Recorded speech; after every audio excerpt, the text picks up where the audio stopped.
ปาติโถสายหนำเริ่มเป็นสีแดงแล้วโอ้ฝนตกแห้งกันดิมื้อนี้หวานกะแล้ว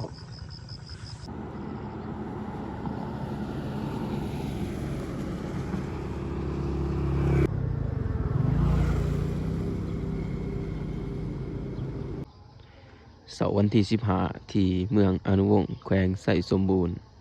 สวัสดีทุกท่านยินดีต้อนรับเข้าสู่ช่องบ่าวติงไสสมบูรณ์บ่ได้พอกันห่างหายกันไปโดน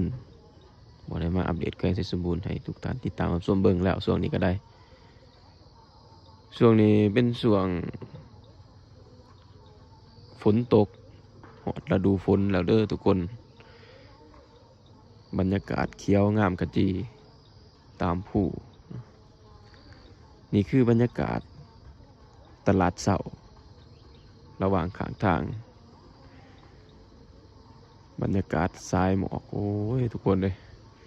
ฝนตกใหม่เมื่อคืนนี้หมอกกลุ่มอากาศหนาวเย็นเลยช่วงนี้ถือว่าบรรยากาศสุดยอดละมื้อนี้ทรายหมอกงามๆ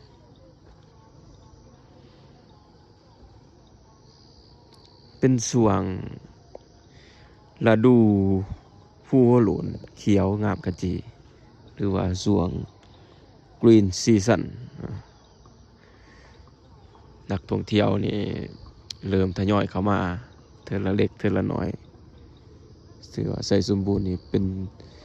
ช่วงนี้เป็นช่วงฤดูแห่งการท่องเที่ยวของแขวงไสสมบูรณ์ไก่เข้ามาฮอดแล้วเด้อทุกคนนี่บรรยากาศโอ้สดชื่นตามเคยบรรยากาศทางลงไปในเมืองถนนเพียหลวง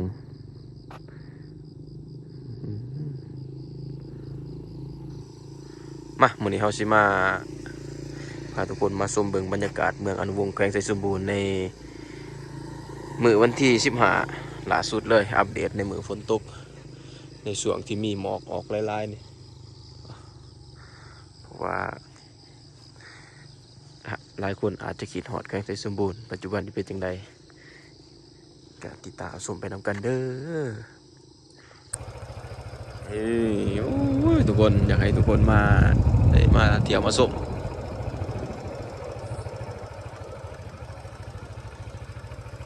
อัปเดตล่าสุดเด้อทุกคนเพราะว่าหลายคนอยากมาเที่ยวแขวงไสสมบูรณ์พามาเบิ่งบรรยากาศบริเวณแถวนี้แถวในเมืองอ้าวทุกคนเนี่ยอยู่บรรยากาศของหมอทางหลังหมอเป็นช่วงอากาศที่สดชื่นขนาดเลยไสสมบูรณ์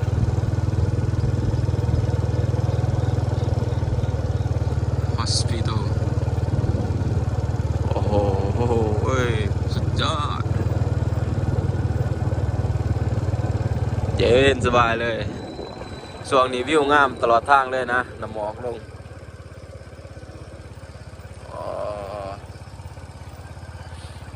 สดชื่นเลยจากหลายเดือนที่มีแต่ควัน PM ปกคลุมมาเมื่อนี้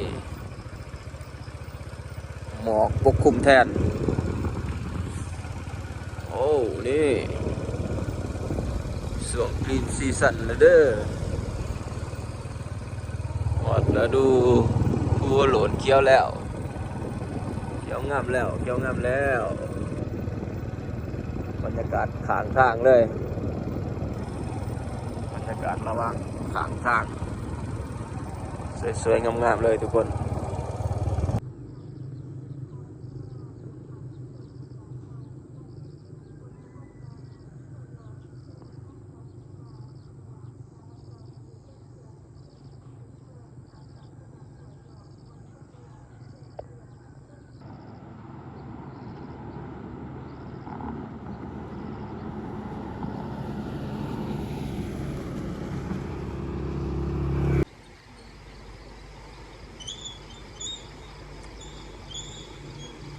ปาติโถสายหนำเริ่มเป็นสีแดงแล้ว ใส่น้ำจังเริ่มขุ่นแล้วทุกคนป้อวิวนี่กดไลค์เลยสุดยอดหมอกุ๊บถึงปูเบียเป็นฤดูที่ข่อยมักเอเลฤดูใส่สมบูรณ์สวงนี่เป็นฤดูที่โอ้ยแบบสดชื่นอากาศเย็นคักเอเลทุกคนแต่ว่ามันอาจจะฝนมันอาจจะเปื้อนเนาะแต่ว่าข่อยมักฤดูฝนนี่หลายรู้สึกว่ามันโล่งนะอากาศมันโล่งมันแบบบริสุทธิ์ดีสุขภาพแข็งแรงผมนะผู้ใดได้มาสัมผัสบรรยากาศอากาศแบบนี้นะบอกได้เลยว่าติดใจใส่สมบูรณ์นี่ผู้ใดมาแล้วบ่อยากเมื่อ มาแล้วก็มีความคิดฮอดว่าอยากมาอีกใส่สมบูรณ์บรรยากาศเป็นเมืองที่สวยงามที่สุดเป็นแขวงที่โดดเด่นและก็มีเอกลักษณ์ที่สุดของประเทศลาวมันหาแขวงใดมีแบบนี้บ่ได้แบบว่ามีสายน้ำไหลกลางตัวเมืองใช่นะแล้วก็บรรยากาศหลายล้อมโดยภูเขามีหมอกปกคลุมบรรยากาศตัวเมืองแล้วก็เป็นเทศบาลอีกโอ้บ่แม่นเขตนอกอีกได้คักอะลีทุกคนคักอะลีตอนนี้เราอยู่ที่ถนนสายน้ำจังซึ่งมีความยาวจากแต่ถ้ำเจ้านุวงศ์พุ่นแหละจากกิโลเมตรก็ลืมแล้วเคยว่าอธิบายอยู่ในคลิปวิดีโอก่อนหน้านี้แต่ปัจจุบันนี้ถนนสายน้ำจังนี่ยังบ่ได้สุดแต่ซ้ำนี่เลยยังยาวลงไปลุ่มปุ่นหอดหัวข่อยหอดคัวหวยปลาตีนยางลงไปลุ่มปุ่นเลยเนาะจอดเดี๋ยวถามมือได้ว่างๆบ่หรือว่าตอนแรกก่อนสิมาอัปเดตให้เบิ่งอีกเท่านึงเด้ออันนี้คือบรรยากาศตอนเช้า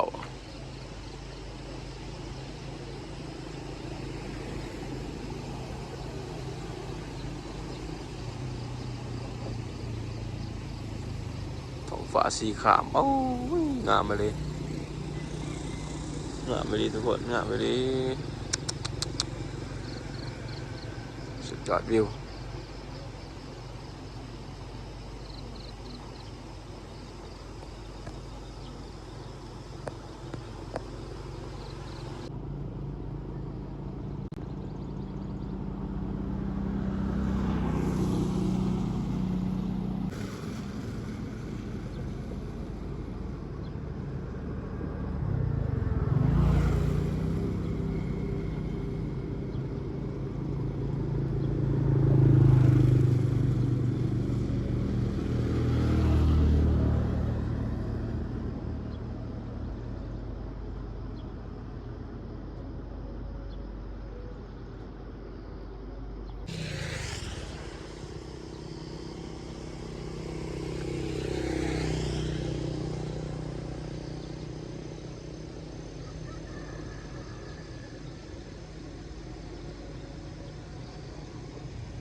บรรยากาศทาง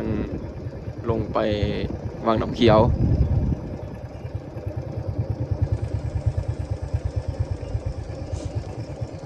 เขียวสุดยอดเลย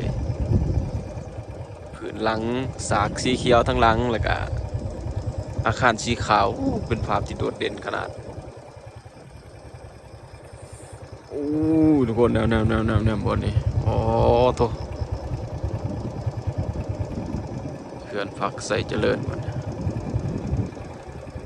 โอ้ย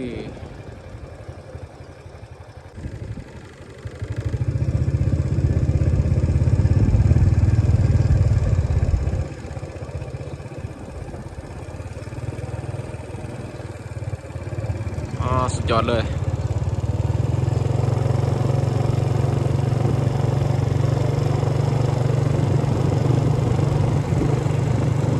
สุดยอดเลย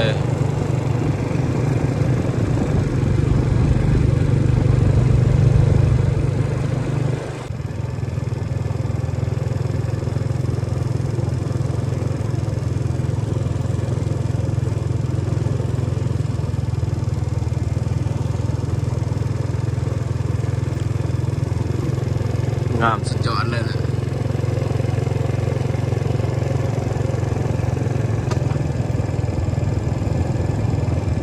เดี๋ยวนี้ก็มีอาคารใหม่แม่นของการทุกคนการปกสแข่งใส่สมบูรณ์กำลังเก็บไว้ไก่สิแล้วเนี่ยสร้างสรรค์ทาสีขาว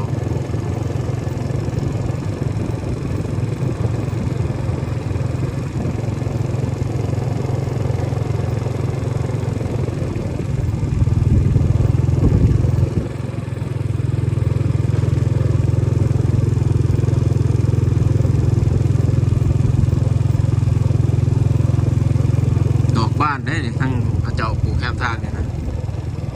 ดอกบานก็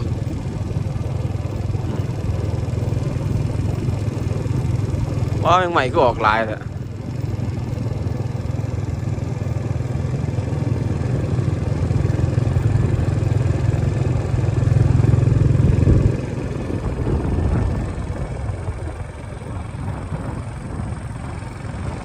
เขา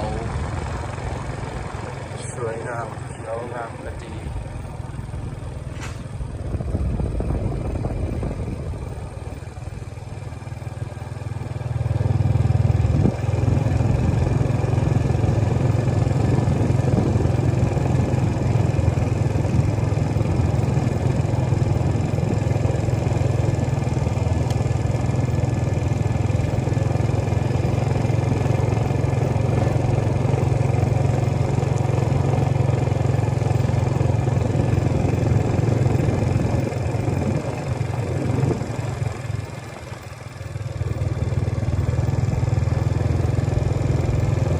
เลยทุกคนสุดยอดเลย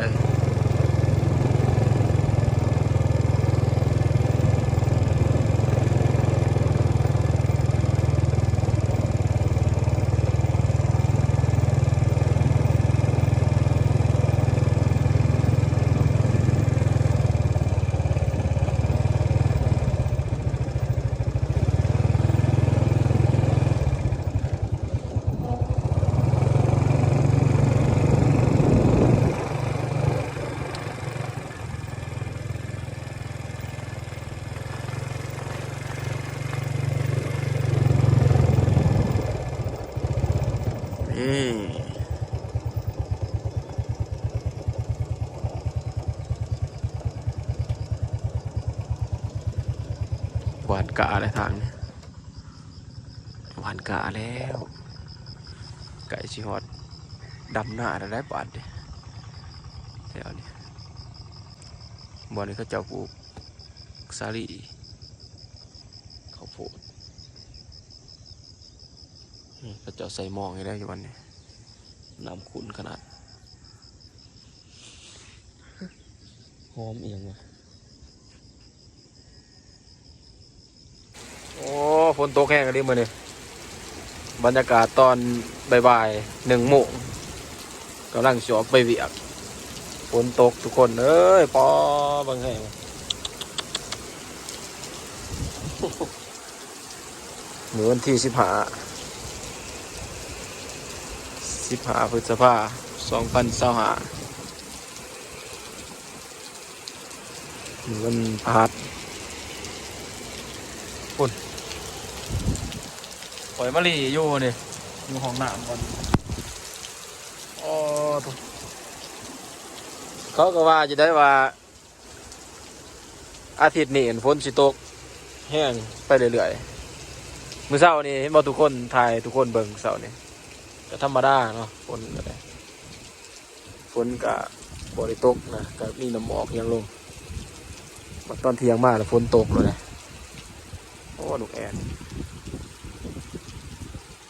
ตกเดียวก็เศร้าดอกฝนนี่นะเบิ่งคือสิตกแบบบ่เศร้าจักเทื่อแต่ก็เศร้าเนาะจะน้อยก็เศร้าหรอกข้าวเดียวมาถึงชั่วโมงบรรยากาศใส่สมบูรณ์อยู่ที่สวนสาธารณะสายน้ำจังแห้งเลยบอนข่อยอยู่มันเป็นแบบกระเบื้องซื้อๆมันเลยแบบหูซึกแบบฝนมันบดแห้งปานใดแต่ว่าสังกะสีดังปุกปังปุกปังอยู่